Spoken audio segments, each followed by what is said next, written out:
Hello everyone, नमस्कार friends. स्वागत है आप सभी का Vijay Singh study group channel में। मैं विजय सिंह और मित्रों, हम चर्चा कर रहे हैं इंडियन पॉलिटी में भारत की राजव्यवस्था एम लक्ष्मीकांत की पॉलिटी की जो सीरीज है वो हमारी चल रही है। उसमें हम डिस्कस कर रहे थे फ्रेंड्स, प्रेसिडेंट का चैप्टर यानी राष्ट्रपति का चैप्टर हमारा स्टार्ट हो चुका था। पिछली राष्ट्रपति के पार्ट 1 में राष्ट्रपति के पद के लिए शर्तें, राष्ट्रपति का चुनाव आखिर कैसे होता है, साथ ही मित्रों राष्ट्रपति के चुनाव में कौन कौन भाग लेते हैं, उन सभी के बारे में हमने डिटेल से चर्चा कर ली थी। जितने भी व्यूअर्स ने वो वीडियो नहीं देखी है, ज़रूर से मित्रों उस लेसन को देखिएगा। बहुत ही इंपॉर्टेंट वो वीडियो है। पार्ट 1 राष्ट्रपति का ज़रूर से आपको देखना चाहिए। आज फ्रेंड्स जो चर्चा करेंगे वो करेंगे राष्ट्रपति के पद की अवधि यानी टेन्योर जो होता है राष्ट्रपति का कार्यकाल, उसकी चर्चा करेंगे। साथ ही महाभियोग का जो प्रोसेस है राष्ट्रपति पर लगाए जाने का संविधान के अनुच्छेद 61 के तहत, उसकी चर्चा करेंगे।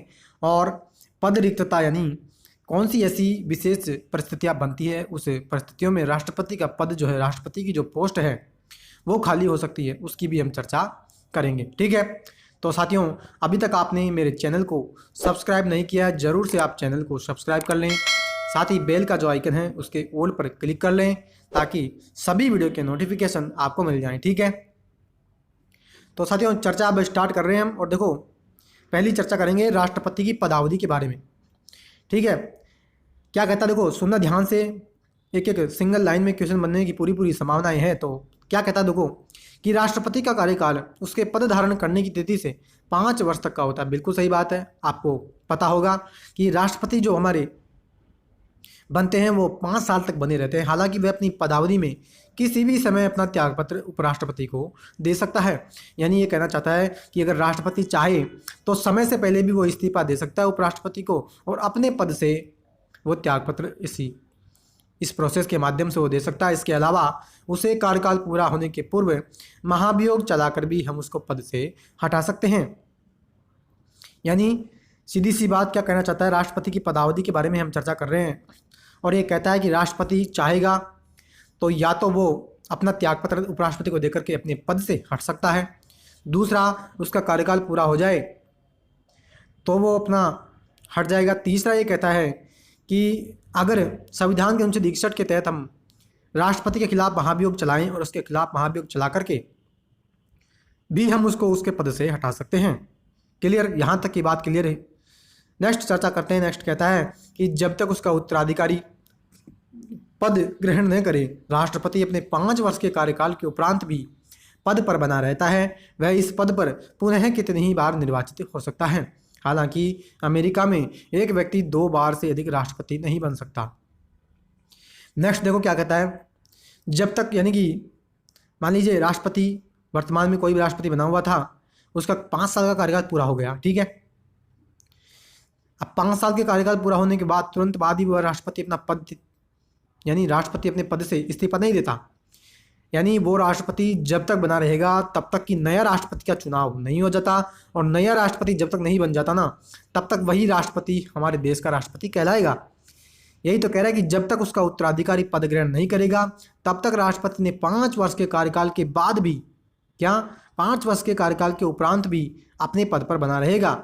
वह इस पद पर पुनः कितनी बार निर्वाचित हो सकता है। यानी इंडिया में एक राष्ट्रपति कितनी ही बार चुना जा सकता है, लेकिन अमेरिका में क्या होता है, एक व्यक्ति जो होता है ना वो केवल 2 बार राष्ट्रपति बन सकता है। इसी तरह से तो आपने देखा होगा कि ओबामा जो थे राष्ट्रपति अमेरिका के, वो केवल 2 बार राष्ट्रपति बने थे, तीसरी बार वो नहीं बन सके, क्योंकि वहाँ पे एक ऐसा नियम है कि राष्ट्रपति अगर कोई व्यक्ति बनेगा तो केवल और केवल 2 बार ही बन सकता है। लेकिन इंडिया में क्या प्रोविजन है हमारे देश में कोई भी राष्ट्रपति अगर बनना चाहता है तो बिल्कुल बन सकता है। उसके पास राष्ट्रपति के लिए योग्यताएं होनी चाहिए, साथ ही मित्रों कितनी ही बार वो निर्वाचित हो सकता है। क्लियर, तो साथियों आई होप कि यहाँ तक की बात आपको अच्छी प्रकार से समझ आई।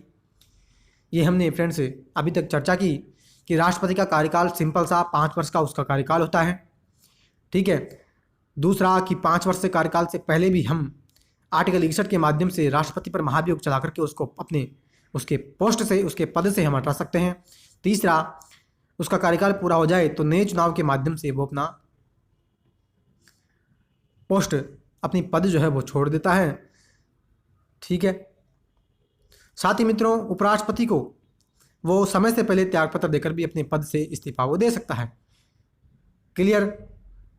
नेक्स्ट चर्चा अब स्टार्ट कर रहे हैं, बहुत इंपॉर्टेंट है कि राष्ट्रपति में महाभियोग की जो प्रोसेस है, ठीक है, इम्पीचमेंट प्रोसेस ऑफ प्रेसिडेंट की चर्चा अब हम स्टार्ट करते हैं। ध्यान रखना संविधान के 61 में हमने राष्ट्रपति पर महाभियोग की चर्चा की है। क्या कहता है, ध्यान से सुनिएगा। कहते हैं कि राष्ट्रपति पर महाभियोग, क्या कि राष्ट्रपति पर संविधान का उल्लंघन करने के आधार पर महाभियोग चला करके उसको हम उसके पद से हटा सकते हैं।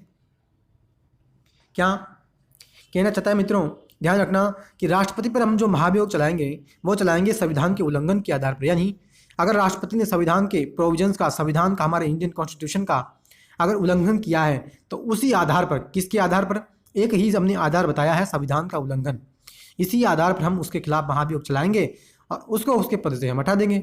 हालांकि संविधान ने संविधान का उल्लंघन वाक्य को परिभाषित नहीं किया। यानी फिर यहाँ पे ये भी कहता है कि हालांकि हमने ये तो बता दिया कि भैया संविधान के उल्लंघन के आधार पर हम राष्ट्रपति के खिलाफ महाभियोग चलाएंगे, लेकिन संविधान ने हमको ये नहीं बताया कि आखिर कौन सी बात ऐसी है जिसको हम संविधान का उल्लंघन मानेंगे। यानी संविधान का उल्लंघन जो वाक्य है, जो सेंटेंस है, उसको उसने डेफिनेशन, उसको डिफाइन नहीं किया है।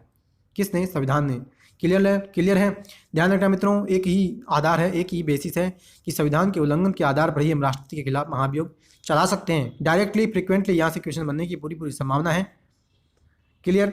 तो आई होप कि यहाँ तक की बात आपको समझ आई। नेक्स्ट चर्चा करते हैं कि महाभियोग की प्रोसेस। देखो मित्रों, डिटेल से चर्चा कर रहे हैं। महाभियोग के आरोप संसद के किसी भी सदन में प्रारंभ किए जा सकते हैं। ठीक है। यानी मित्रों पूरी डिटेल से एक एक प्रोविजंस की, एक एक प्रावधान की मैं चर्चा यहाँ पे कर रहा हूँ। ठीक है, कि डिटेल वाइज हम इसकी प्रोसेस की चर्चा कर रहे हैं कि आखिर महाभियोग अगर हम लगाएं, महाभियोग की प्रोसेस आगे होती क्या है, उसकी डिटेल से एक एक प्रावधान की, एक एक शब्द की हम चर्चा यहाँ पे कर रहे हैं। क्या कहता है कि महाभियोग लाएंगे मित्रों संसद के कोई से भी सदन में हम लेकर के आ सकते हैं। ध्यान रखना, चाहे लोकसभा हो या राज्यसभा, किसी भी सदन में हम राष्ट्रपति के खिलाफ महाभियोग लेकर के आ सकते हैं। पहली बात। दूसरी, इन आरोपों पर सदन के 1/4 सदस्यों, जिस सदन ने आरोप लगाए हैं, के हस्ताक्षर होने चाहिए और राष्ट्रपति को 14 दिन का नोटिस देना चाहिए। ठीक है। नेक्स्ट क्या कहता है? नेक्स्ट ये कहता है, मान लीजिए मित्रों, हमने पहले क्या कहा, पहले देखो पूरी प्रोसेस पढ़ लेते हैं, फिर एक ध्यान से हम उसको समझेंगे। फिर आगे कहता है कि महाभियोग का प्रस्ताव 2/3 बहुमत से पारित होने के पश्चात यह दूसरे सदन में भेजा जाता है, जिसे इन आरोपों की जांच करनी चाहिए। राष्ट्रपति को इसमें उपस्थित होने अथवा अपना प्रतिनिधित्व करने का अधिकार होगा। यदि दूसरा सदन इन आरोपों को सही पाता है और महाभियोग प्रस्ताव को 2/3 बहुमत से पारित करता है तो राष्ट्रपति को प्रस्ताव पारित होने की तिथि से उसके पद से हटना होगा। क्लियर है। अब देखो, एक सिंपल से तरीके से मैं यहाँ पे आपको समझाने का प्रयत्न कर रहा हूँ, ध्यान से सुनिएगा। क्या कहना चाहता मित्रों, ये यहाँ पे कहना चाह रहा है, देखो क्या कहता है, ये कहना चाहता मित्रों कि पहली बात, राष्ट्रपति के खिलाफ हम महाभियोग लेकर के आएंगे, या तो हम लोकसभा में लेकर के आ सकते हैं या हम राज्यसभा में लेकर के आ सकते हैं। ठीक है, यहाँ तक की बात आई होप कि समझ आया आपको। नेक्स्ट देखो क्या कहता है, अगर मान लीजिए हम लोकसभा में राष्ट्रपति के खिलाफ महाभियोग का प्रस्ताव लेकर के आ रहे हैं ना, तो लोकसभा में कितने सदस्य हैं? लोकसभा में है 545 सदस्य टोटल मिलाकर के।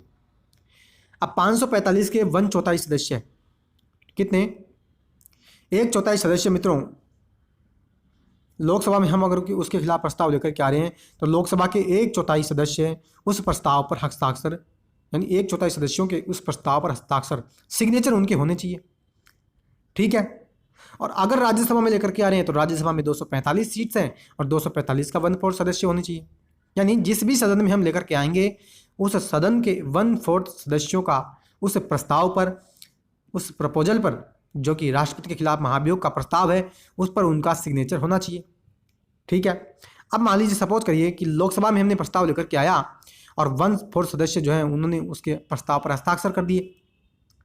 ठीक है, दो बात यहाँ पे हो गई। और राष्ट्रपति को पहले 14 दिन पहले हम बता देंगे, यानी प्रस्ताव जब हम लेकर के आएंगे राष्ट्रपति के खिलाफ, उसके 14 दिन पहले ही, यानी राष्ट्रपति को पहले ही पता होगा कि मेरे खिलाफ महाभियोग का प्रस्ताव आने वाला है। सीधा सा मतलब यही तो बता रहा है कि राष्ट्रपति को 14 दिन पहले ही हम उसको नोटिस दे देंगे। ठीक है, यानी राष्ट्रपति को 14 दिन पहले हमने सूचना दे दी कि आपके खिलाफ हम महाभियोग का प्रस्ताव लेकर के आ रहे हैं। लोकसभा में मान लीजिए हमने प्रस्ताव लेकर के आया, 1/4 सदस्यों ने उस पर हस्ताक्षर कर दिया। ठीक है, सदन में प्रस्ताव रख दिया गया और 2/3 बहुमत से वो प्रस्ताव पारित भी हो गया। कितने? 543 जो सदस्य हैं उनका 2/3 बहुमत। ठीक है, तो 543 के 2/3 जितने भी सदस्य बनेंगे उन सदस्यों ने उस प्रस्ताव को पारित भी कर दिया। ठीक है, तो लोकसभा से वो प्रस्ताव पारित हो गया। अब मित्रों ये जाएगा राज्यसभा में। ठीक है,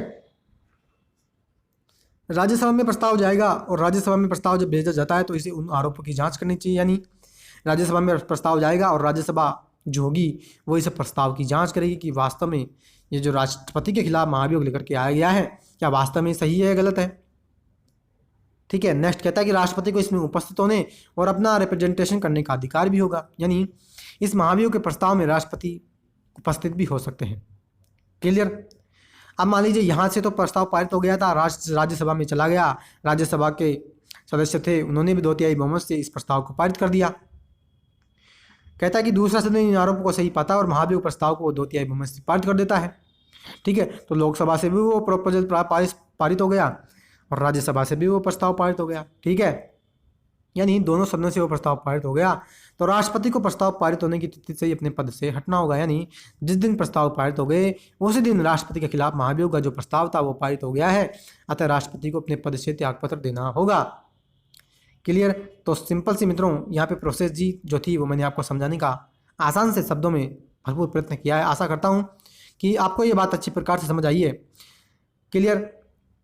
किसी भी प्रकार कोई मित्रों दिक्कत आती है तो वीडियो को पुनः आप देखिएगा, जरूर से आपकी वो दिक्कत दूर हो जाएगी। नेक्स्ट कहते हैं कि इस प्रकार महाभियोग संसद की एक अर्ध न्यायिक प्रक्रिया है। यानी मित्रों ये तो मित्रों पता नहीं कितनी बार एग्जाम में क्वेश्चन पूछा गया है कि महाभियोग का जो प्रस्ताव है संसद में जो लाया जाता है वो महाभियोग संसद की एक अर्ध न्यायिक प्रक्रिया है, न्यायिक प्रक्रिया है। ठीक है, तो इस प्रकार से ये मित्रों क्वेश्चन बहुत बार एग्जाम में क्वेश्चन पूछा गया है कि महाभियोग जो है संसद की एक अर्ध न्यायिक यानी सेमी जुडिशियल प्रक्रिया है। ध्यान रखना, अर्ध न्यायिक प्रक्रिया है संसद की राष्ट्रपति पर महाभियोग लगाने की। क्लियर? आगे कहते हैं कि इसमें 2 बातें ध्यान देने योग्य हैं। कौन कौन सी? कि संसद के दोनों सदनों के नामांकित सदस्य जिन्होंने राष्ट्रपति के चुनाव में भाग नहीं लिया था इस महाभियोग में भाग ले सकते हैं। और दूसरा कि राज्य विधानसभाओं के निर्वाचित सदस्य तथा दिल्ली व पुडुचेरी केंद्र शासित राज्य विधानसभाओं के सदस्य इस महाभियोग प्रस्ताव में भाग नहीं लेते जिन्होंने राष्ट्रपति के चुनाव में भाग लिया था। क्या करना चाहता है? सिंपल सी बात, आप ये ध्यान रखना कि मैंने आपको बताया था जब पिछला वीडियो मैंने जब डाला राष्ट्रपति का पार्ट फर्स्ट तो उसमें मैंने आपको बताया कि राष्ट्रपति का चुनाव जब होता है ना मित्रों तो कौन कौन उसमें भाग लेते हैं। ध्यान रखना, संसद की मैंने एक बात बताई थी, एक सिंगल सेंटेंस में आपको एक बात बताई थी कि केवल और केवल इलेक्टेड यानी चुने हुए सदस्य ही जो वोट के माध्यम से चुन करके आते हैं वही व्यक्ति राष्ट्रपति के चुनाव में भाग लेते हैं। ये मैंने आपको बात बताई थी कब? राष्ट्रपति के पार्ट फर्स्ट की वीडियो में। जितने भी व्यूअर्स ने वो नहीं देखी है जरूर से उसको देख लीजिएगा। राष्ट्रपति के चुनाव में ध्यान रखना संसद के दोनों सदनों के यानी लोकसभा और राज्यसभा के चुने हुए सदस्य, ठीक है, सभी राज्यों की विधानसभाओं के चुने हुए सदस्य और दिल्ली और पुडुचेरी जो विधानसभा है उसकी भी चुने हुए सदस्य ही केवल और केवल राष्ट्रपति के चुनाव में भाग लेते हैं। ये बात मैंने कान खोल करके डिटेल से आपको बताई थी। क्लियर है? और आगे ये कहता है कि अब चुनने की बात तो हमने कर ली कि चुने हुए सदस्य इसमें भाग लेंगे। अब यहाँ पे ये कहता है कि जब राष्ट्रपति के खिलाफ हम जब महाभियोग लेकर के आएंगे, जब राष्ट्रपति को हटाने के लिए हम जब महाभियोग लेकर के आएंगे तो उसमें कौन कौन से व्यक्ति उसमें भाग लेंगे। तो ये कहना चाहता है कि ध्यान रखना वहाँ पे लोकसभा, राज्यसभा और विधानसभा के चुने हुए सदस्य और दिल्ली और पुडुचेरी के चुने हुए सदस्य उसमें भाग लेते हैं। लेकिन यहाँ पे ये दोनों कैंसिल हो जाएंगे, यानी केवल और केवल लोकसभा और राज्यसभा के चुने हुए सदस्य और नामांकित सदस्य भी भाग लेंगे। क्या?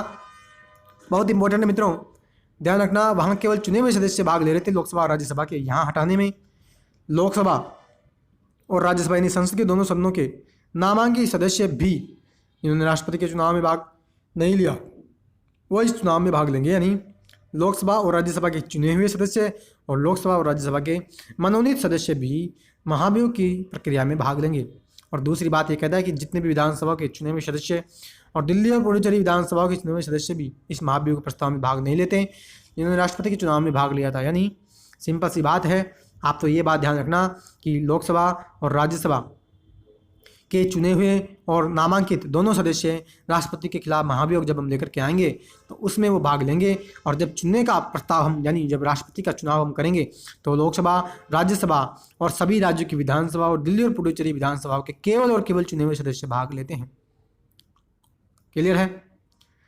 तो साथियों, आई होप कि यहाँ तक की बात आपको अच्छे प्रकार से समझ आई है।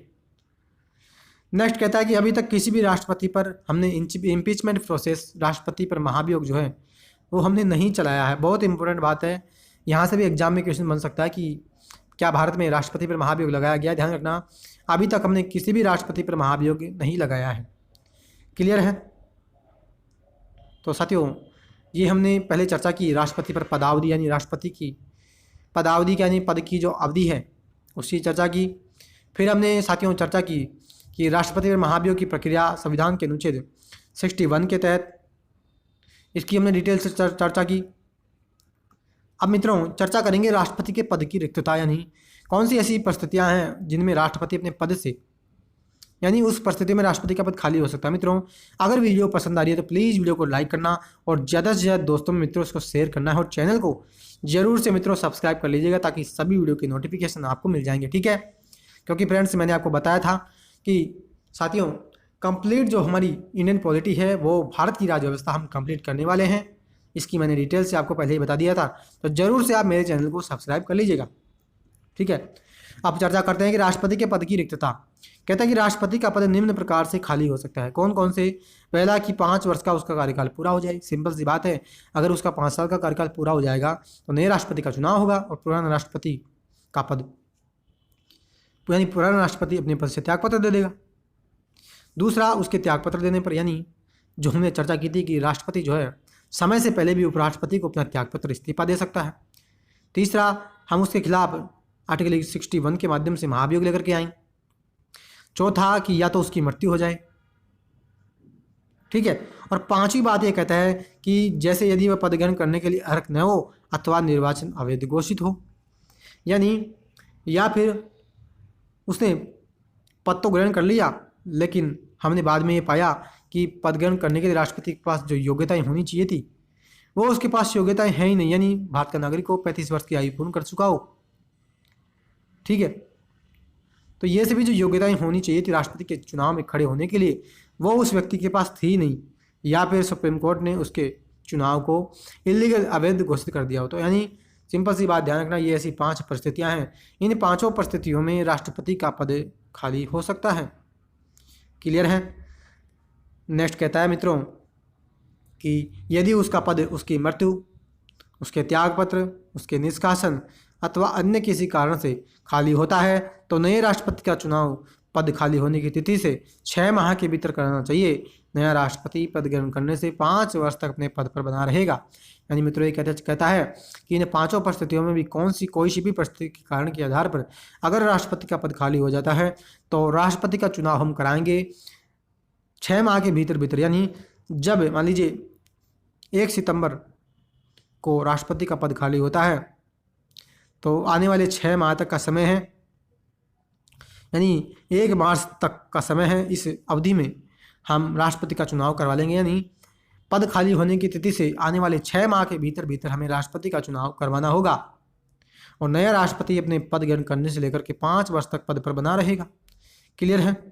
नेक्स्ट कहता है कि यदि राष्ट्रपति का पद उसकी मृत्यु, त्यागपत्र, निष्कासन अथवा अन्य किसी कारणों से खाली हो तो उपराष्ट्रपति नए राष्ट्रपति के चुनने जाने तक कार्यवाहक राष्ट्रपति के रूप में काम करेगा। बिल्कुल सही बात है कि इन 5 परिस्थितियों में मान लीजिए कि राष्ट्रपति का पद खाली हो गया और हमने अभी चर्चा भी की कि 6 माह तक यानी पद खाली होने की तिथि से 6 माह का समय है। उस तिथि में, उस अवधि में, उस समय अंतराल में आपको राष्ट्रपति का चुनाव करवाना होगा, यानी 6 माह में आपको राष्ट्रपति का चुनाव करवाना होगा। लेकिन 6 माह से पहले हम क्या करें? राष्ट्रपति का पद तो खाली है तो उस परिस्थिति से निपटने के लिए हम क्या करते हैं, हमारा जो वाइस प्रेसिडेंट है उसको हम कार्यवाहक राष्ट्रपति चुन देते हैं।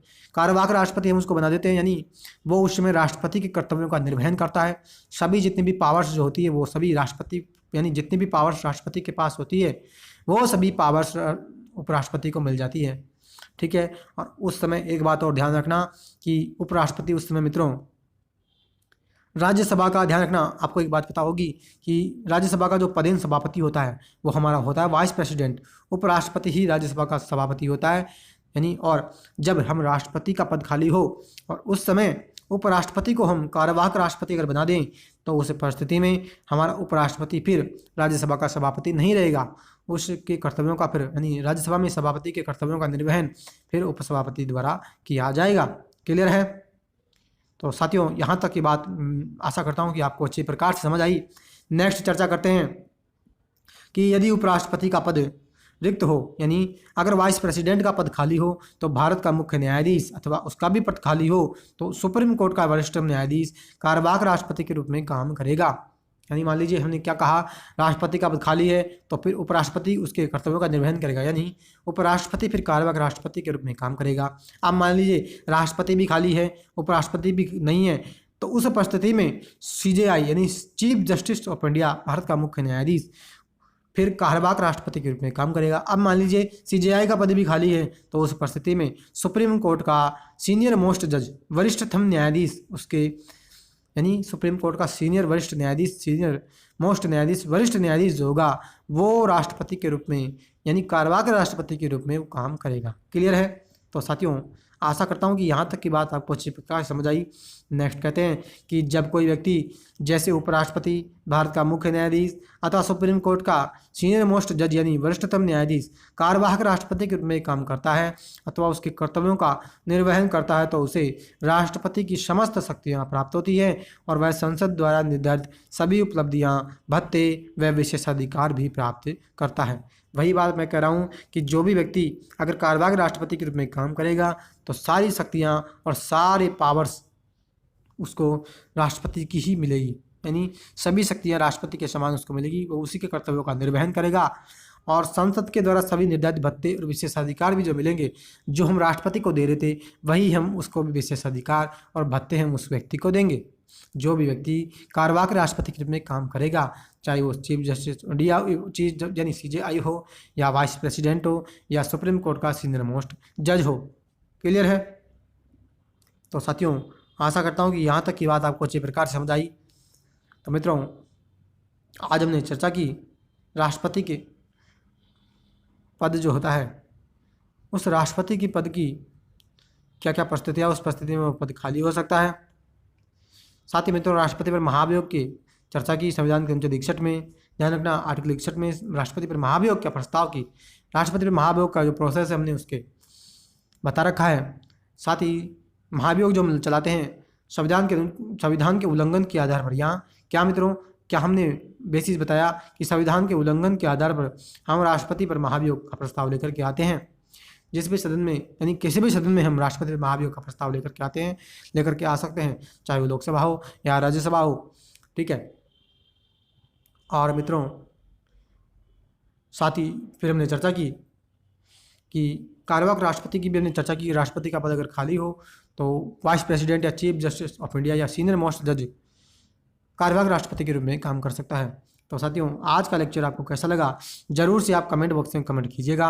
अगर मित्रों वीडियो पसंद आई है तो प्लीज़ वीडियो को लाइक कर लेना, ज़्यादा से ज़्यादा दोस्तों मित्रों उसको शेयर करना है और चैनल को मित्रों जरूर से आप सब्सक्राइब कर लीजिएगा ताकि सभी वीडियो के नोटिफिकेशन आपको मिल जाएंगे। ठीक है। तो साथियों, आज के लिए इतना ही। अब मिलते हैं नेक्स्ट वीडियो में, तब तक के लिए हैव ए नाइस डे। जय हिंद, जय भारत, वंदे मातरम।